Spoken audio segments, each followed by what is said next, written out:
all those who were involved in the BOI, the hard work they put in. And I hear Farina has been the real star, who has really put in a lot of work. We congratulate the Sindh government for all the work they put in. Punjab, but I especially want to thank Elango for all the help you provided us.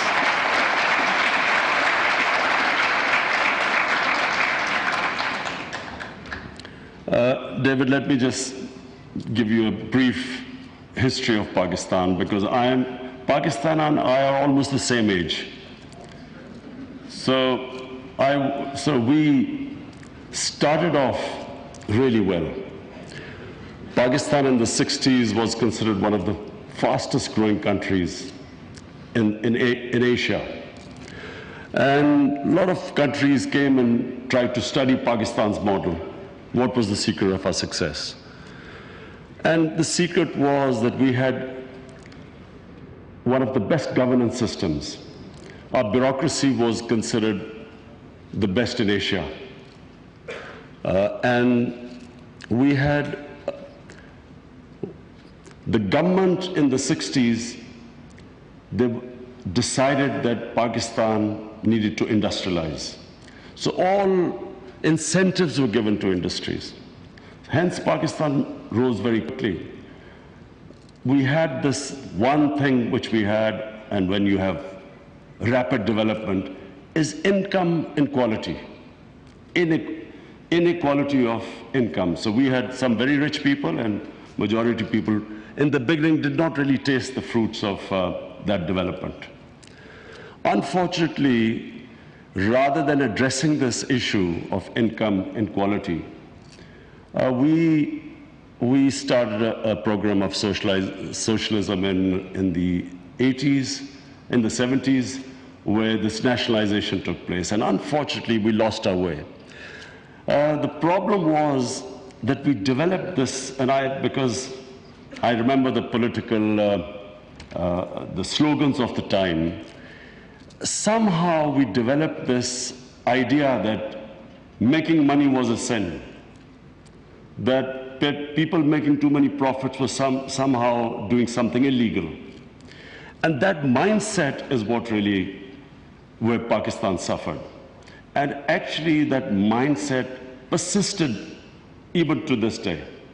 Amongst the bureaucracy, among some political figures, the idea that people should not be making too much money, the socialist mindset. So what we want right now, the gains we have made, these 28 points we've gone up, it's the beginning. What we must start off with is a different mindset, that making money is not a sin, as long as you pay your taxes. Now that's the other problem, we don't pay our taxes. Maybe that's why people sort of resent people making money. But this new mindset in Pakistan is extremely important if we have to create wealth. Wealth creation is how we will get out of our current situation. We have big deficits. I congratulate our economic team that we have narrowed the current account deficit, but still we have big fiscal deficits. We still have to manage our current account deficit. But the future is if we create wealth. If we create wealth, which is, David, what you were talking about, once you create wealth, you create more, you collect more taxes, and then you spend that money on your human beings. That's how we saw China develop in the last 30 years. So this is the model for Pakistan. We want industrialization, we want wealth creation, and we want to lift people out of poverty. So a lot of things, David, which you said, is what we are trying to do right now. But the most ambitious program we have today is our poverty alleviation program, ASAS. Pakistan has never spent so much money in our entire history on poverty alleviation as we are doing this time, despite having a very narrow fiscal space.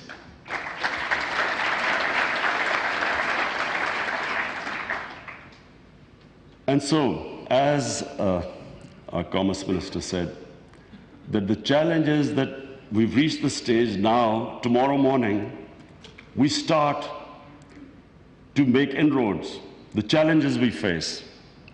There are certain short-term challenges, there are medium and long-term challenges. In my opinion, one of the biggest challenges we face is that we have a young population and we have to give them skills. We have to revamp the education system. The education system must equip our younger generation to go into the 21st century. We have technologies developing at a mind-boggling rate. New technologies coming in information technology, artificial intelligence.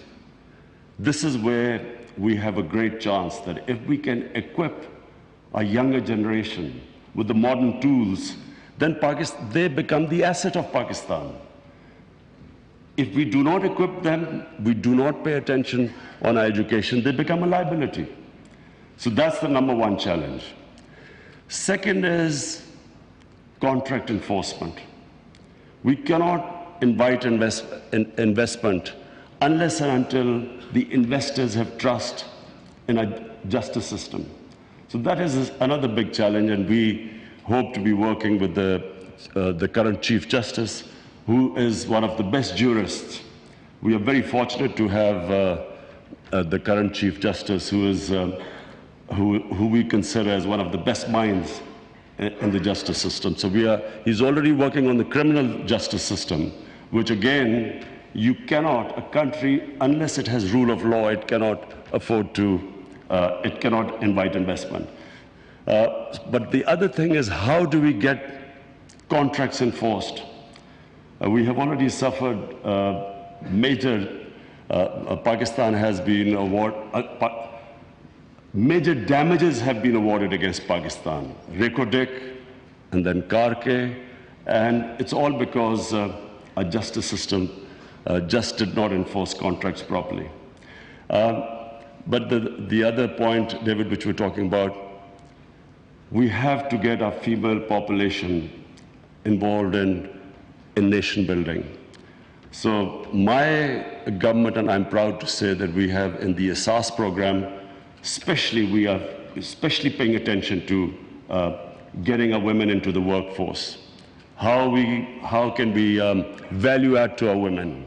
How can we equip them with modern education? That's the third challenge we face. But I am proud to say today that we have a team. We finally have a team which knows where we are headed. We've got a roadmap. We know where we are headed. And again, I must thank Elango, because whenever we have any problems, Elango is there to help us. Whenever we have the roadbacks, we will come. David, finally, I want to again thank you for coming here, all your delegation, to celebrate this great achievement with us. And we hope to be in touch. We know we are already involved in a lot of other projects with the World Bank. We know that we are involving the World Bank in developing the infrastructure of Karachi, which is important because Karachi is our financial capital, and we need the sort of financing from World Bank to give Karachi water, the sewage system. Islamabad में वज़ीर आज़म इमरान खान तकरीब से खिताब कर रहे हैं। उनका कहना है कि तकरीब में शिरकत करने पर सदर आलमी बैंक का शुक्रगुजार हूँ। 60 की दहाई में पाकिस्तान एशिया में तेज़ी से काम कर रहा था।